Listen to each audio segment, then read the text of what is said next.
On s'intéresse à présent à une méthode de communication innovante en France à destination des enfants autistes. Utilisée depuis 15 ans aux États-Unis, cette méthode baptisée PFA-SBT a fait ses preuves et s'installe en Guyane.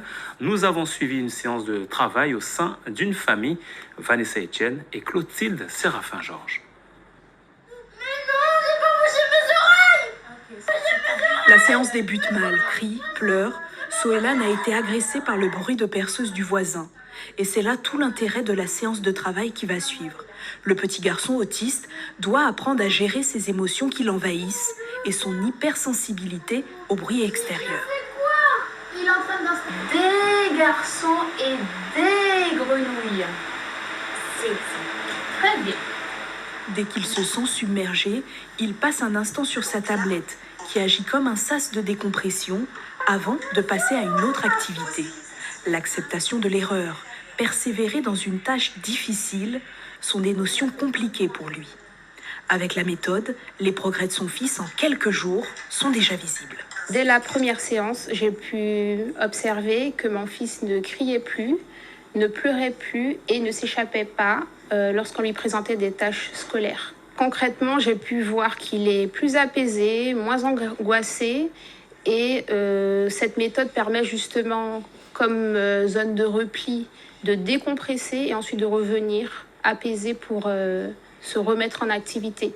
Donc ce que j'ai pu voir, c'est que les troubles du comportement, je ne dirais pas qu'il y a une extinction, mais une nette diminution.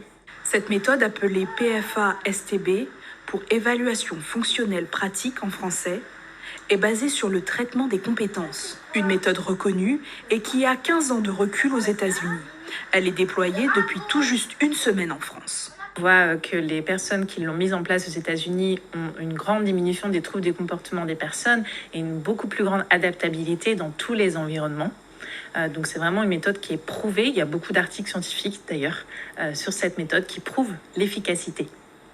Reconnue par la Haute Autorité de Santé chez nous, la méthode PFA-STB aide à développer un comportement approprié chez l'enfant, avec une meilleure communication et sans crise.